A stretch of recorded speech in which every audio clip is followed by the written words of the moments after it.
What's up, YouTube? JP here. So I need your guys' help. So I'm trying to build this YouTube channel up. We do a lot of regular maintenance and repair stuff too, so that stuff's not really that fun. We should be bringing you guys the Vador build here shortly. The kit's been paid for. It's been ordered. It's completely built. We're just waiting for the freight.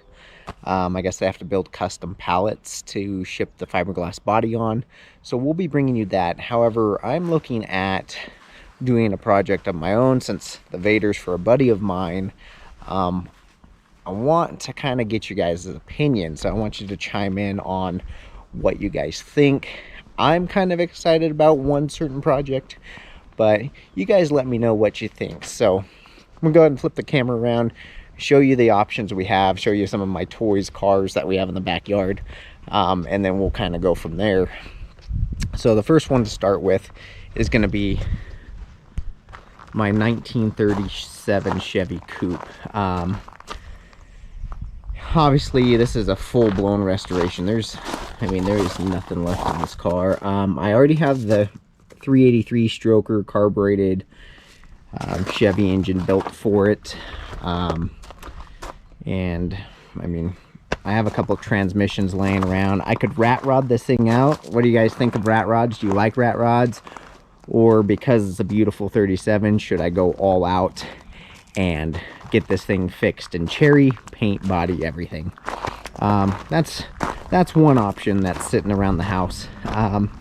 Another option that I kind of already started on years back, parked it, got busy with my other career, but a couple projects I should say. But so I got my 66 SS Impala.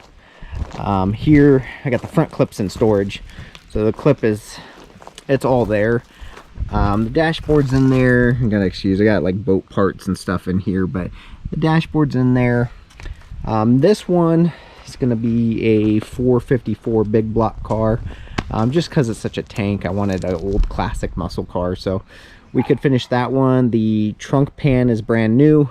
The driver's side floor pan is brand new, but we have some rust and obviously a lot of body work that's still left to do. I went ahead and removed the chrome trims because I didn't like the chrome trims. I want this to be a solid body, but come to find out there's a lot of Bondo and filler, so I'm gonna need to do quarter panel. So again, body work on this one, so we could do that. The next up for grabs is my 76 square body. Now this will be another LS swap. I have a 6-liter brand new block sitting in storage, all aluminum. I had bought the block years ago for my Corvette that I had at the time.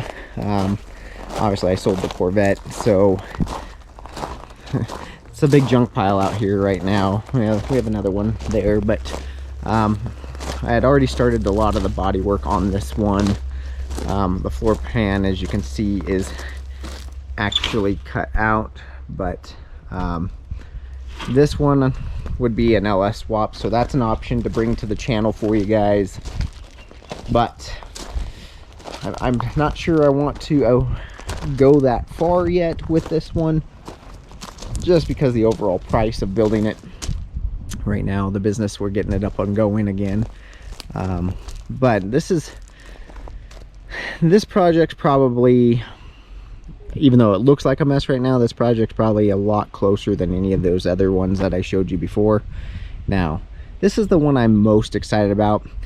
You know, I grew up as a tuner, you know, 4-cylinder turbo motors and the Japanese cars, until I started kind of getting back into like the American muscle cars and stuff like that. So this car here is my 1977 Toyota Celica GT. Obviously they copied a lot of the Mustang body. This is really the only major damage to the car. I actually got this car for free. But here's the Celica, and so I'm gonna take you around the car. This I want to build a dedicated race car.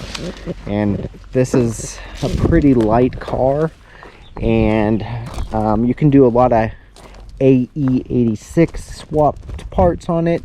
But switch back to this, I'm wanting to do a 1UZ, the Toyota or Lexus V8, the 4-liter that came out in the early 90s. Those blocks are pretty bulletproof. You can throw a bunch of boost at them. So I thought this would be a really fun project to do, kind of another road course car build, but also, you know, maybe a drift car. I don't know. I've never built a drift car before, so it's something that I would love to learn. The only way you're gonna get good at something is just by doing it. So this is what I'm leaning towards building this. I mean, it would be gutted, fully caged, single seat, you know, dashboard would be ripped out. So it would be a full-blown streetable race car, because I live here in Nevada. But yeah, so what do you guys think? Do you guys think I should do a 1UZ V8 swap on this, and suspension, body, roll cage, everything? Should this be the project we bring to the channel, or do you guys want to see the American classics, like we're bringing you now with like the LS swap Chevelle we're doing on the channel, stuff like that? You guys let me know. We'll see you next time.